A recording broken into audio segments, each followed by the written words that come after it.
আমাদের এই জয়ের পরে, সরকার পরিবর্তনের পরে আমি প্রথম সাংবাদিকদের সামনে এটা বলেছিলাম যে কোনো প্রতিহিংসা চলবে না। একই সঙ্গে বলেছিলাম মুখ্যমন্ত্রী এবং তার পরিবারের বিরুদ্ধে তার বাড়ির সামনে গিয়ে কোনো কদর্য আচরণ যেন না হয়, এটা আমি বলেছি। আমি একটা জায়গায় কর্মীদের রেস্টুরেন্ট করেছিলাম। উত্তরবঙ্গের একজন বিধায়ক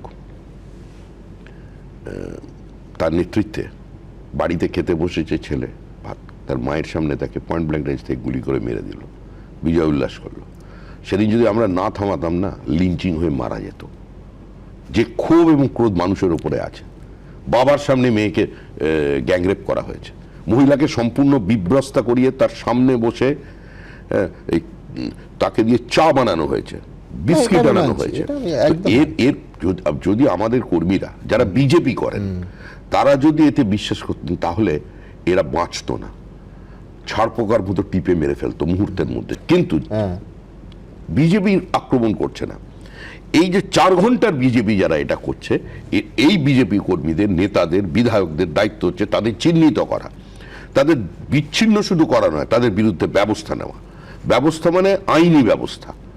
এই বিষয়টা মুখ্যমন্ত্রী দেখছেন, তিনি হেল্পলাইন চালু করে দেবেন এবং গোটা পার্টি এটার উপরে নজর রাখছে।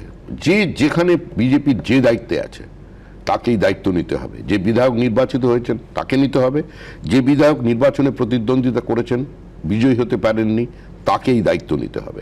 এবং পঞ্চায়েত স্তরেও যারা আছে, রাতারাতি পঞ্চায়েত বদল, একটা মিউনিসিপ্যালিটি, সে মিউনিসিপ্যালিটি থেকে তৃণমূল কংগ্রেস তার মমতা বন্দ্যোপাধ্যায়ের ছবি নিজ হাতে খুলে দিল। তৃণমূল কংগ্রেস যে মমতা বন্দ্যোপাধ্যায়কে দেখিয়ে যারা, বা মমতা বন্দ্যোপাধ্যায়ের ওই রাজ্য নির্বাচন আধিকারিককে কাজে লাগিয়ে বুথ দখল টকল করে জিতেছিল, তারাই মমতা বন্দ্যোপাধ্যায়ের ছবি খুলে দিল। তার মানে কি তুমি এসো এবার এখানে নরেন্দ্র মোদীর ছবি লাগিয়ে নাও, শুভেন্দু অধিকারীর ছবি লাগিয়ে নাও। এখন হয়তো লাগিয়ে দিয়েছে। না, এটা চলবে না, এটা পদ্ধতি নয়। যারা মিউনিসিপ্যালিটিতে তথাকথিতভাবে জয়ী হয়েছেন তারা যান, মানুষকে পরিষেবা দিন। বহু জায়গায় মিউনিসিপ্যালিটি, কর্পোরেশনের কাজ সম্পূর্ণ বন্ধ হয়ে গেছে। হাওড়া তো সর্বনাশ করে দিয়েছে। মানে নির্বাচন কবে শেষ হয়েছিল? 8.5-9 বছর আগে। তারপর মানুষের প্রতি মুহূর্তে পরিষেবার ঘাটতি চোখে পড়ছে। এটা ব্যবস্থা নিতে হবে। এটা সরকার যা করার, তার জন্য মুখ্যমন্ত্রী আছেন, সমস্ত সিদ্ধান্ত তো আমি নিতে পারি না, তিনি তার মতো করে সিদ্ধান্ত নেবেন। কিন্তু এটা চলবে না।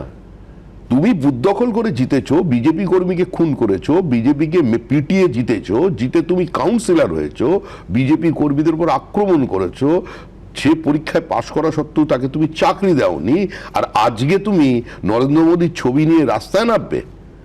ঠিক। আবার বিজেপিতে এসেছিল সুমন, বিজেপিতে বেড়াতে এসেছিল, বিজেপিতে বেড়াতে এসে জিততে পারেনি, ফিরে গেছে। এবার তৃণমূলের টিআরপি বাড়ানোর জন্য সে সবচেয়ে বেশি বিজেপি কর্মীদের পেটাতে শুরু করেছে। সে বিজেপিতে ঢুকবে, সুস্থ আছে যে না, সুস্থ শরীরে। এটাই হচ্ছে বিজেপি আছে বলে আছে। এই জায়গায় যদি কংগ্রেস থাকতো, আরেকটা তৃণমূল থাকতো, বাঁচতো না। এখনো সুস্থভাবে আছে। তাদেরও আমি বার্তা দিয়ে দিচ্ছি, ঔদ্ধত্যটা কমান। সব ভাষায় কথা বলতে একটা সংগঠিত রাজনৈতিক দল জানে। আমরা সে পথে হাঁটিনি, আমাদের হাঁটতে বাধ্য করবেন না।